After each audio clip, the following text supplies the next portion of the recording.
Dzień dobry, witam na jednym z moich wyjazdów. Nie jest to van life, tylko jak pewnie zauważyliście w tytule, na miniaturce, dlaczego chcę kupić kampera. No przecież mam tego, nie? Kamper jest niewygodny. Czekajcie, wezmę kaptur, bo chłodno trochę. Choć słoneczko daje, ten samochód Volkswagen T4 9-osobowy jest idealnym campervanem. Takim, wiecie, prowizorycznym, że kładę sobie siedzenia, rzucam materac i jadę sam, jest elegancko. Ja nie potrzebuję wygód, nie potrzebuję jakiegoś kibelka, pryszniców, bieżącej wody. Jest mi wygodnie, fajnie, super. No to Marcin, po cholerę ci kamper, jak to ci wystarcza.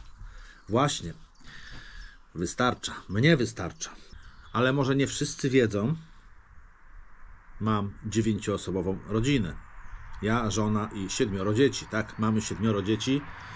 Moja żona, tak jak ja, z chęcią też by jeździła. Ona lubi takie właśnie warunki, no może nie takie spartańskie, bo tutaj są takie dzikie warunki.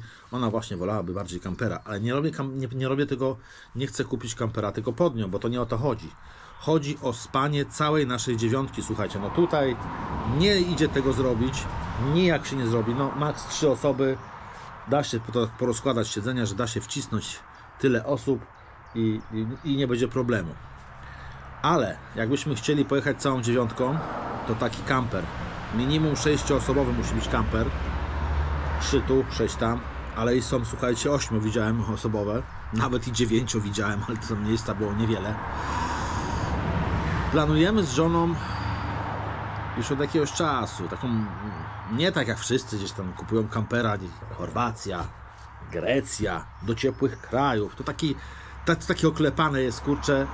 My kochamy Polskę, kochamy Polskę, Polska jest bardzo ładnym krajem, niedocenianym generalnie i dlatego chcemy z żoną, tak jak w powieści Juliusza Werna, 80 dni dookoła świata. Nie, my nie będziemy dookoła świata, tylko my chcemy w 80 dni, tak w cudzysłowie oczywiście, pojechać wokół Polski z całą naszą ferajną, właśnie kamperek, pusik, na 2 auta i sobie tak pojechać. No ale nie tylko kupuję kampera ze względu na tą jedną, jedyną podróż. Nie. No i też nie mówię, że nie będę jechał gdzieś za granicę kiedyś. Nie wykluczam tego, tylko mówię, że nie kupuje się kampera tylko po to, żeby jechać gdzieś tam setki kilometrów. Nie. Kampera można kupić i jechać 100 kilometrów, 200 kilometrów gdzieś w Polskę. Tu nawet tereny nasze zachodniopomorskie podzwiedzać. Jest wtedy wygodniej. Na pewno wygodniej. Także jak kupię kampera, będę jeździł raz tym, w zależności gdzie będę jechał oczywiście, bo raz jeździł raz tym, a raz kamperem, nie? Ale na pewno skończy się to inaczej. Na pewno skończy się to tak, że będziemy razem z żoną i dzieciakami co weekend lub co 2 weekendy. No co weekend to może nie, ale co 2 tygodnie, tak jak teraz ja jeżdżę sam, to będziemy jeździć razem. Szagom! Polskie przygoda. To jest coś pięknego. Moja żona jeszcze tego tak nie zna, bo ja generalnie jeżdżę od 2 chyba lat tak weekendowo. Co drugi weekend wyjeżdżam. No ze względu na właśnie rodzinę nie chcę dłużej wyjeżdżać na dłuższe wycieczki, wyprawy, no i też nie mogę, nie, bo mam też działalność, prowadzę dzieci, no też się trzeba zajmować dziećmi, tak.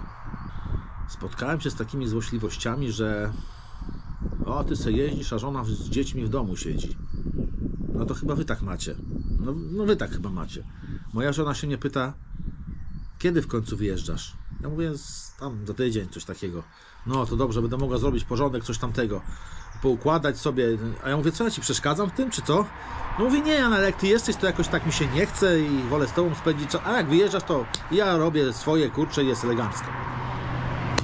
Taką mam żonę, widzicie? To nie jest tak, że ja se jadę, żeby nie przeklinać, w dupu gdzieś tam i zostawiam żonę z dzieciakami. Powiecie, przy 7 dzieci jest co robić. Otóż nie. Więcej jest roboty przy 1 lub 2 dzieci, które macie w domu. Wierzcie mi, wiem, bo sam tak miałem na początku, tak? Im więcej dzieci macie, tym macie mniej zajmowania się nimi w domu. Dlaczego? Dlatego, że 1 dziecko, 2 dzieci, najgorzej to z jednym jest, jak ktoś ma 1 dziecko. Dziecko wymaga atencji, ciągle zabiega o tą atencję, nie ma się do kogo odezwać, tylko do was, do rodziców.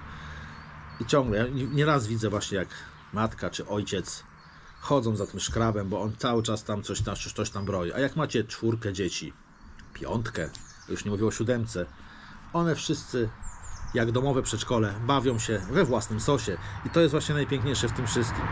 Druga kwestia to nakłady finansowe na dzieci. Coś tam kiedyś wyliczył jakieś bzdurne, coś tam, że tam ileś przez te 18 tysięcy tam się tam wydaje na jedno dziecko. No to ja powinienem być milionerem, mając tyle dzieci. To wyliczenia robił jakiś głupek do kwadratu. To nie jest tak, że jak macie jedno dziecko, to macie koszty. Jedne. 2 dzieci macie podwójne te koszty. 3 dzieci potrójne te koszty. 4 poczwórne. Bzdura do kwadratu. Tak to nie wygląda. Ale nie będę wam tu wyjaśniał kwestii finansowych, bo to nie o tym jest program. Tylko o kamperze. Tak tylko chciałem napomknąć, nie? No i zastrzegam od razu, jakikolwiek komentarz ze słowem 500+, cokolwiek, ban permanentny na komentowanie filmów, bo ja nie wtrącam polityki w moje filmy, także koniec tematu, zero polityki, cyk. Jakiego kampera chcę kupić? Kampera chcę kupić, bardzo mi się podobają te kampery z mózgiem, ja to tak nazywam, czyli tam z alkową do spania nad kabiną kierowcy. Bardzo mi się podobają stare Ducato, to jest z biegałką tutaj po prawej stronie. Myślałem właśnie o takim Ducato. Są roczniki 8.5, 8.6, 9.0, 9.2, no w zależności jaki się trafi. Na pewno chciałbym silnik 2.5. Jest to jedyny sensowny, mi się wydaje. Proste silniki. I o dziwo, kampery, słuchajcie, mają mniejsze przebiegi niż busy czy samochody osobowe. A dlaczego? Z bardzo prostej przyczyny. Niczym niezwykłym jest na przykład 220 tysięcy przejechane, 250 tysięcy i powiecie, o kręcone to ma z 1 000 000. Nic bardziej mylnego. Ten ma 578 tysięcy w tej chwili przejechane, dlatego, że takie busy, one pracują. One, chyba że ktoś kupuje taki jak ja kupuję, co ma dużą rodzinę i właśnie ja, słuchajcie, samochodem robię w tej chwili, na chwilę obecną, jak Trafika sprzedawałem, to akurat na przeglądzie wyszło, byłem na przeglądzie 5000 km rocznie, robiłem Trafikiem 9-osobowym. No mało, bo ja bardzo mało jeżdżę, weekendowo wyjeżdżałem, dzieciakami gdzieś tam wyjeżdżaliśmy do teściów, czy tam gdzieś jakieś wycieczki, dwa razy byliśmy gdzieś tam dalej, w Krakowie, Wrocław, 5000, także takie przebiegi w busach też są możliwe, w zależności kto kupi. To nie można tak mówić, że bus 9-osobowy to on pracował, kurczę, na transportówce i jeździ w tej i nazad. Nie. A kampery, słuchajcie, kampery, kto kupuje kampera nowego? Ktoś, kogo stać. Kampery są bardzo drogie, nowe i taki ktoś, jak kupuje kampera, to jedzie z punktu A do punktu B, powiedzmy Chorwacja, Grecja, i stoi tam tydzień, 2 na kempingu, płacąc za ten camping, bo go stać, bo to jest droga impreza. Po czym wraca.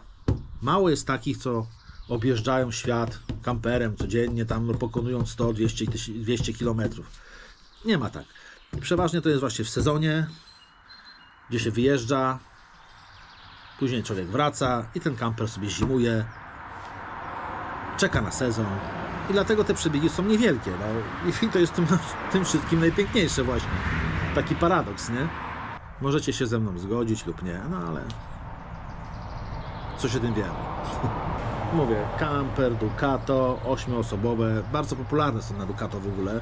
W ogóle to raz widziałem kampera właśnie z takim alkową tą nad kabiną kierowcy. Te 4, kurde, poezja. I to nawet w Polsce widziałem, będąc na jednym z vanlife'ów, właśnie na parkingu stał koło mnie, tylko mały to był taki kamperek, ale pięknie się prezentował, kurczę, jakbym takiego dorwał, 8-osobowego, a widziałem, kurczę, w ogłoszeniu, tylko że już archiwalne, czyli są takie,